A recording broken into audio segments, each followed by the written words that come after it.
Gentlemen, so you guys are the band Demons, My Friends. Welcome to the only place playing it harder, faster, and louder than anybody else on live365.com. It is metal for the masses. My friends, thank you so much for being here. It is a true honor. Why don't you just tell me about yourselves? Demons, My Friends. Why the name, and where do you guys hail from? First of all, thank you, John, for having us on your show. We're really thrilled to be here chatting with you tonight. Thanks for the opportunity. We are a band of Mexicans that are based in Austin, Texas, and Mexico City. So we're actually flying back and forth for different events and different stuff. We are a band of friends. We've known each other for over a decade now. Our band is a new band.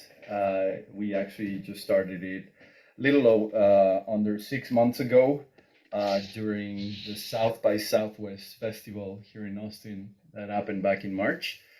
And it just happened spontaneously, really. After we were invited to play at one of the South by Southwest showcases for a different band. Lou Antarro from Mexico City came to visit to Austin, and after not seeing each other for almost 2 years, being in quarantine, being in lockdown, and just struggling and dealing with all of the shit that we all had to deal with when we were locked in our houses for so long. Oh, yeah. Just the event and being able to see each other in person again was just cathartic, and we just spontaneously decided to book some studio time and for the weekend and just lock ourselves in the studio for a weekend and just jam. And we had no magic. Yeah. Magic. Fun all the way. we had no pretense or plans to turn it into anything official. It was just a jam session, but after hearing the results from the jam session, we were all pretty excited with the material that came from that session, and we decided to formalize it and turn it into an official project. Nice. And I heard you mention the other two gentlemen's names here, but sir, what is your name? Introduce yourself. We'll go down the line here. My name is Pablo, and I'm the guitar player and lead singer. Perfect. I'm Luis. Everybody calls me Lou. So I'm the bass player and a singer as well. All right. And I'm Arturo, but everybody call me Tarro. I don't know why. Probably because I like a little bit beer, just a bit. And I'm a drummer. Gotcha. Awesome. Yeah. That's pretty dope. How long have you guys been doing your I guess your craft, your specific instruments? Okay. I've been playing since the 9 years old. I mean, I got a lot of years now. I'm 41, so I got a few years. So you got a lot. In my back. Gotcha. Yeah. Gotcha. Yeah. What's I really. What led you to drumming? Was it anything in particular, or was it just like I like smashing things? Well, it's a funny story because I started to play jazz. Oh. So yeah. So my first teacher. Yeah. How do you find yourself in the from jazz to I want to be in a stoner metal band? How does that happen? Well, live, all the journey, and I really my whole life I've been listening to rock. I'm a truly rocker, and I must say that my drum skills came from the jazz, but all the magic and the things that helped me to become a drummer, a professional drummer, definitely rock, and I love rock. I have a jazz school, but rock is my passion. Rock is my life. Metal. So I don't know. I born that way, and I that's why I enjoy so much I think what's cool about rock. And that, now I think what's cool about that is I'm completely I think what's cool. Sorry, I think what's cool about that is like it gives you a different perspective to kind of play from here with that. You're totally. taking jazz, rock, putting it towards metal. It definitely makes you well versed. So I think that's really cool, man. I think that's not to diss anybody that wants to start in like, jazz and maybe like, find their true calling in something a bit harder. I mean, like all power to you, brother. I think you came over from the dark side for sure. But Yeah, definitely. totally. So Yeah, it's great. That's yeah. awesome. Definitely cool. Mr. Lou, bass player. Yes, sir. Bass Bass player. player. Yeah, yeah. Yeah. Tell I me. think that's fucking awesome, man. I dabble in bass myself. I just kind of jam on like a little 4-string that I've had since 2012, and kind of enjoy it. I think bass players get a bad rap. I think like everybody kind of fantasizes about shagging the whole band, and the bass player is just kind of not that guy. I think the bass player just kind of gets left out. But what's I know. what got That you that into that playing? What got you into playing bass? What was your inspiration to it? Did you also start out in jazz and work your way into it? No. Definitely not. I grew up in a home where my mom used to play a lot of records of Barry White, Carpenters, Chicago, and stuff like that. And on my dad's side, it was like pure Black Sabbath, Led Zeppelin, Deep Purple, The Doors, and the pretty bunch of really cool old school music, Sounds like old my school home. rock. Yeah, totally. So then I suddenly met Metallica, man. And it's like, okay, what's this? And then Pantera, and this, what the fuck is this? So I needed to learn how to play guitar. So I started like I was like 12 years old. I was in the and I formed my first band when I was like 13 years old or something like that. But always as a guitar player. Then someday after a couple of years later, my dad told me like, hey dude, you kind of really you have like some sort of groove, you should try the bass sometime. And I was like, okay, why not? And then it all started there. It was like, wow. So I started to listen a lot of just like, being like more aware of what was happening in the low end area. So it was like, okay, the same old records that I would listen to in Metallica and everything. It was like, wow, this is awesome. This is freaking great. So I need to learn how to play bass. So I started some lessons back in maybe 2002, something like that, 2001, and yeah, and then I started to studying some or taking some vocal lessons during high school. I studied audio engineering and music production.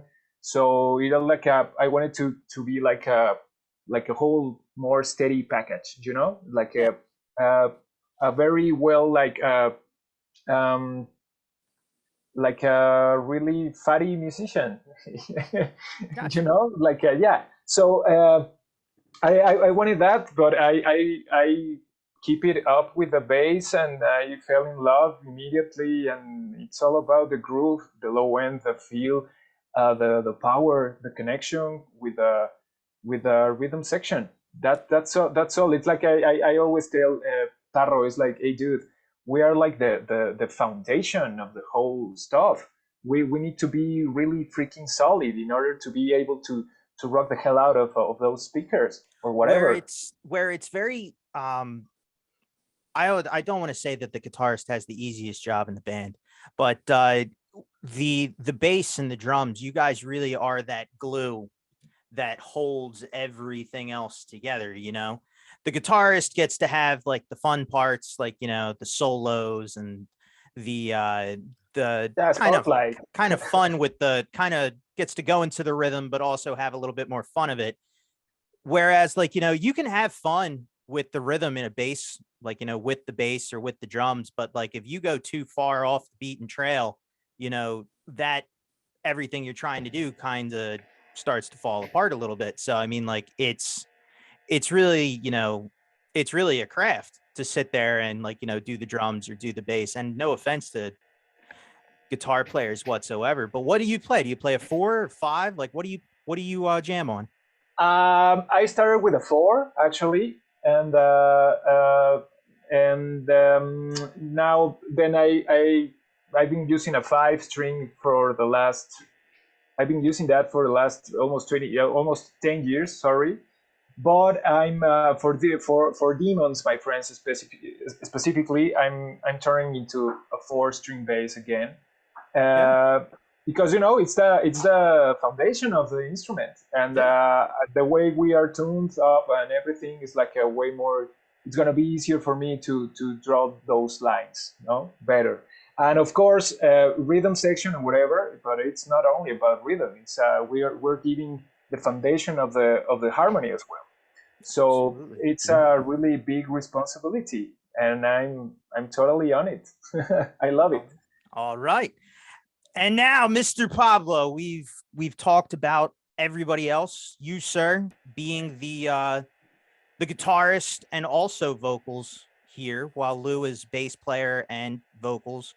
Taru is drummer here, and you, sir, are guitarist and vocals. How did that come to be? Why guitars? What do you got to bring to the table here for us?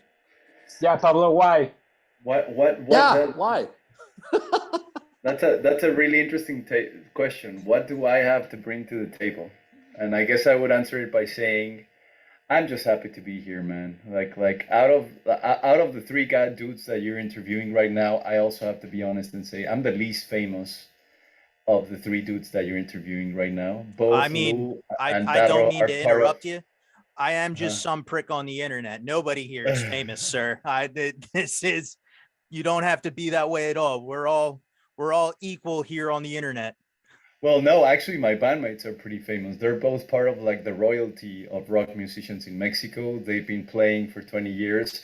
Taro was even nominated for an MTV Video Music Award back in like 2003 with his other band, and he got to play at the MTV Video Music Awards in Miami. So like, no, I'm just happy to be here, and I'm just happy to be in a band with these dudes. Really, it's an honor. Well, now that you say that, I'm just happy to be here too. Like, holy shit! Like, I might have a crown lying around here, sir. You know what? I might have a couple trophies lying around. I can just give you one here. Just thank you for being here.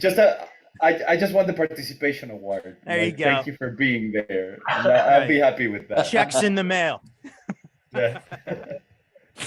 But no, hey, that's awesome, man. No, that's pretty cool. So, what inspiration do you draw from when playing guitar? Like, you guys are stoner doom kind of metal kind of stuff. Like, you can go any which way with that. There's so many of those bands out there that even I have come to discover within like the past year and a half. And I love how, I want to say how big that subgenre maybe is or is getting. I don't know.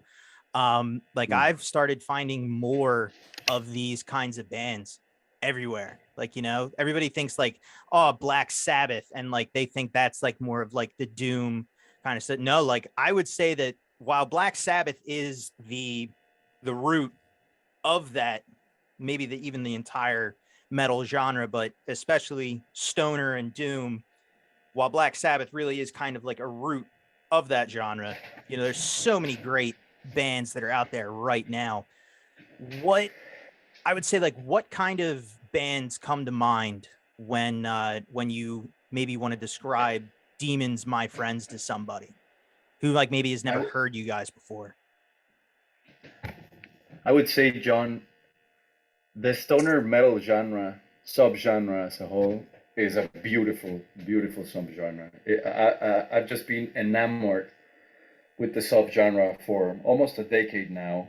And it's kind of like a rabbit hole, you know. The more you, the further you get deeper down into it, the more you love it, and the more you get addicted to it, because it's really all about, in essence, the way I understand it. I mean, there's no just one definition, but the way that I understand it, it's all about the groove and enjoying the groove of the riff.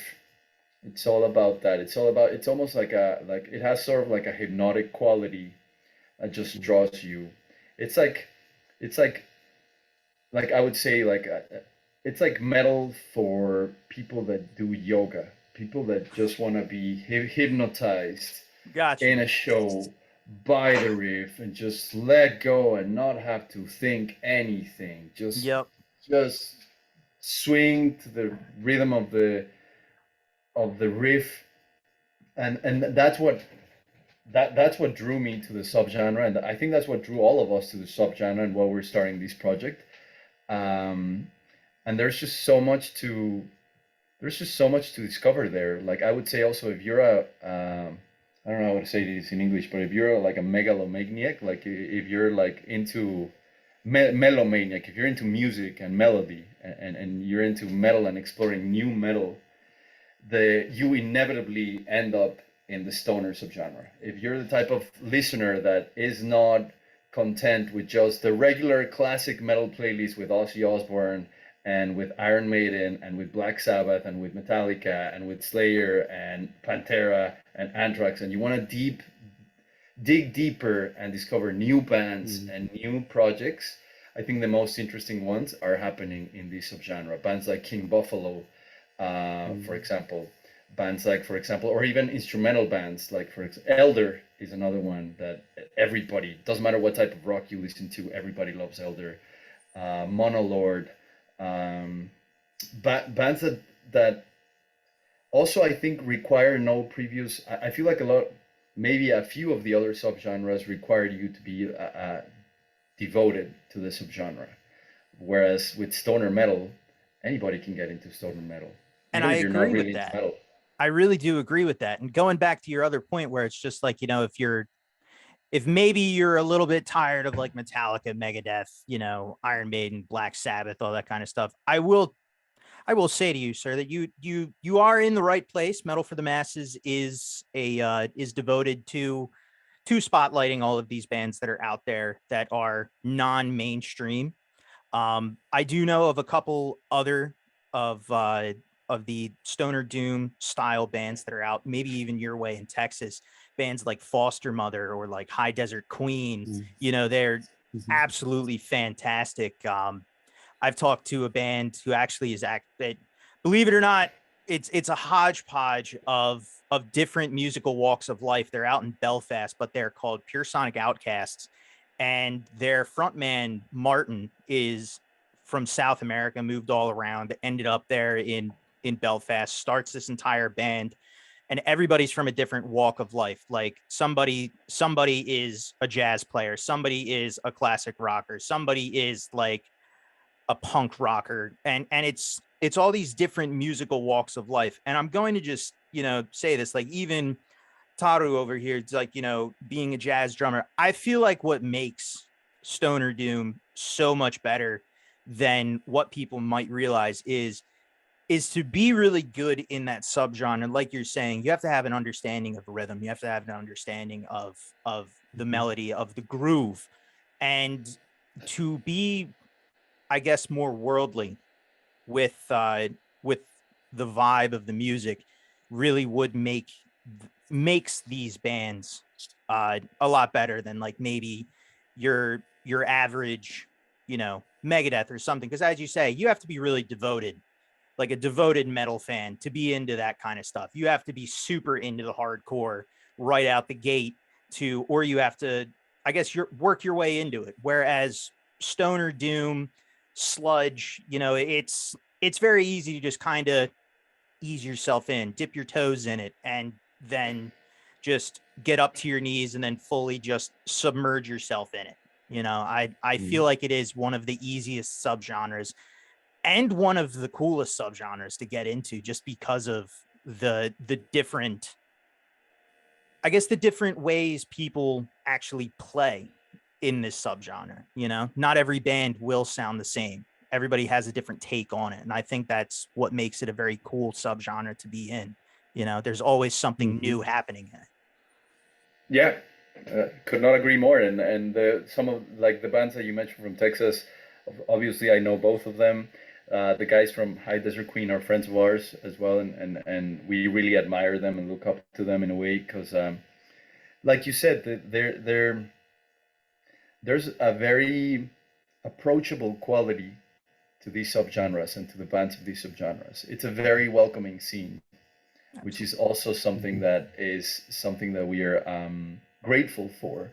And here's the example with us. Demons, My Friends, actually hasn't played a show yet. Our first show is in September 3rd, which will be probably around the time that this podcast is released.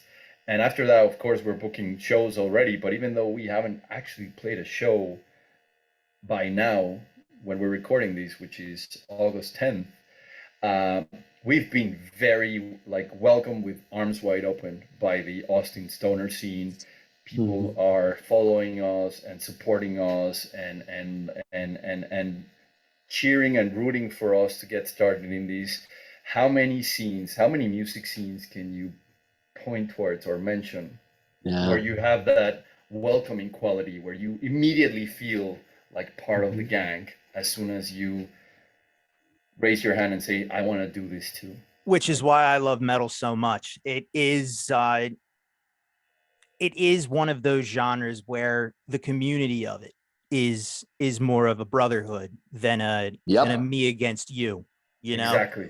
Other genres of music, like I don't know. You look at rap today, and there's always somebody with a beef with somebody else, and fans are very like argumentative with each other and that kind of stuff. And then it seems very like confrontational all the time. And I don't know if that's just for clout or if that's just for show or if it's real. Don't know. In rock and metal, you know, it's very much and more so in metal, it's very much on the outside, to people who don't understand it, you know, it's scary music and it's scary people getting together to do scary things. And it's just like, no, like if you're in it, if you understand it, if you're here, it's a community with its arms wide open, very much accepting of whomever wants to come in and share in this experience that we're all enjoying together. And it is something that, you know, no matter who you are, no matter what walk of life, no matter, you know, if you're a social outcast or if you're the most popular person on the fucking planet, metal doesn't give a shit. You know, you're here, let's all jam out and let's fucking headbang, you know, exactly. However you want to headbang, you know, because there's so many subgenres to do it. You can play, you're great at your instrument, then we don't give a fuck where you come from. Exactly. Yeah. And that's what's beautiful about it. So I want to talk now about your name, Demons, My Friends. So that is a very, it's a metal name, but it's also like you would feel like that name would like already be around, but at the same time, like I've never heard that name before, you know, like what got you guys to like Demons, My Friends, you know, like what was the process? Were there other names involved? Like what happened? Yeah, actually, Paulo, you're the man. You had like a really long list of names. Remember? Yeah. Well, the whole point was we wanted to have a band with a theme. We wanted to have a band not just like we've done with previous bands. Oh, you just pick a cool name and you start writing songs about like heartbreak and like corruption and the government, and you're just like angry and you're like, no, we wanted to do something that was more, that had more of like a value proposition from the start, a very clear message. And the message that we're trying to send with Demons, My Friend, is you are not alone out there. Like we are all, after, especially now after the 2 years that we all collectively lived through, it's pretty ironic that we're all feeling very much alone, very much misunderstood, very, very wary of ourselves and our potential and doubting ourselves. There's a lot of self-doubt going around. There's a lot of depression, anxiety, like mental health issues going around after the 2 years we just lived through, and we just wanted to start a band that speaks about that and speaks about how do you turn all of your inner demons into your friends. And that's where the theme of the band comes from, and all of our lyrics are about that, and each of our songs speaks about a very specific and different inner demon. For example, the song from our first single, which will be out with this podcast on September the 2nd, our first single is called Bring the Night, and that song is all about self-doubt. And the inner demon that we talk about there is self-doubt. How do you turn around the self-doubt that you're feeling to actually have it work in your favor? How do you accept your demon, your inner demons as part of yourself, to empower yourself by knowing yourself better, acknowledging your demons and your faults, and then moving forward with that? Exactly. It's like maybe like some Buddhist books say are saying out there. It's like having a cup of coffee, a jar of beer, or whatever with your own demons. It's like more. It's way better if you try to live in peace with them, or trying to live in peace with them by understanding yourself. That's exactly the goal of our message, and it's all about the concept of look inside, because we're everything is about the freaking last iPhone and the best guitar or the best bass or whatever. It's like a really like Madonna said, man. Like we are all material girls, and so at some point in our lives. And remember just not to look outside. It's like it's way better if you try to understand yourself looking inside, and it's gonna hurt.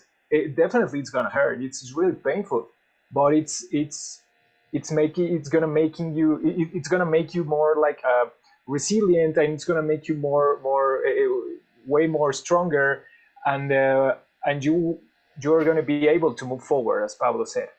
Totally. Gotcha. That's So the sitting whole point. so sitting down, looking inward, being able to confront your demons, being able to confront the things weighing you down, the things that are plaguing you in your life, instead of just, I guess, I want to say instead of just living with them, but I guess finding a way to sit down and live with them the right way is what Demons, My Friends is trying to convey here. Because you can sit down and you can live with your demons, but if you're not living with them the right way, if you're not doing it in a healthy way, like if you're not sitting down and able to sit face to face and understand your own demons and move past it, because what it sounds like self-improvement. And that's you mentioned the Buddha, you mentioned the Buddhist aspect of it, inner peace, self-improvement, being at peace, that is Demons, My Friends. That's what I'm getting here. It's absolutely about self-improvement through metal.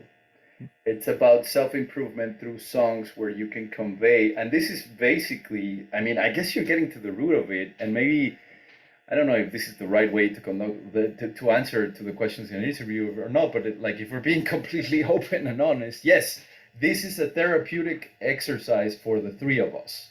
This is about conveying the pain that we are experiencing currently through songs, and then feeling better about it and sharing it with the world. I would honestly tell you that I think you're on the right track if that is how it is for you guys, if this is therapeutic. Because here's the thing, what I always try to convey to anybody, I play my bass because I like to play my bass guitar. It allows me to release. I like listening to heavier music. One of my favorite subgenres, along with, stoner doom sludge, is melodic black. Just because of it's deep, you feel a lot more listening to something melodic, listening to these the way like Enslaved, for example. Exactly. That Enslaved, there's a band out there that I really love called Harakiri for the Sky, which Yes, is I just saw them at Freak Valley Fest. oh my God, I envy you so much. They were supposed to come here to I'm in New Jersey. They were supposed to come to the Kung Fu Necktie just before COVID hit in Philadelphia.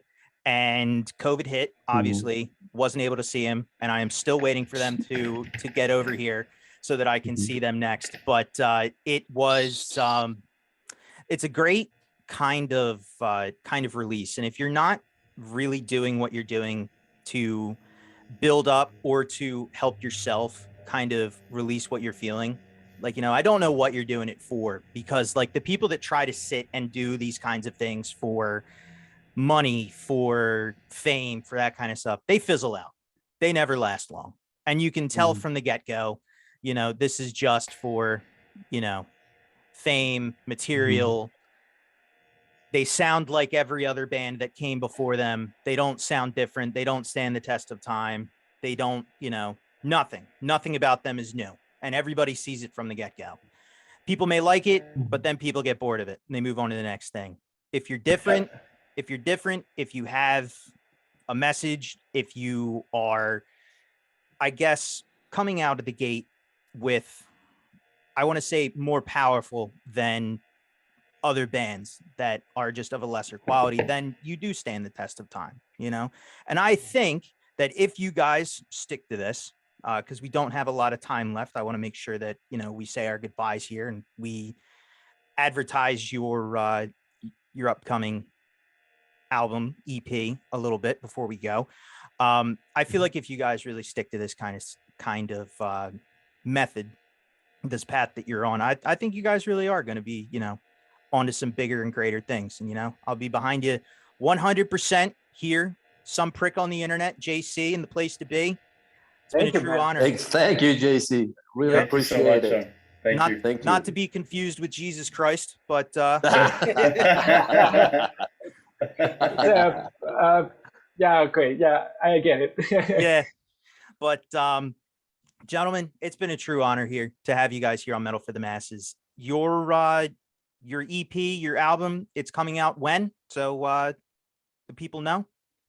So we're in the process of finishing our first full-length album.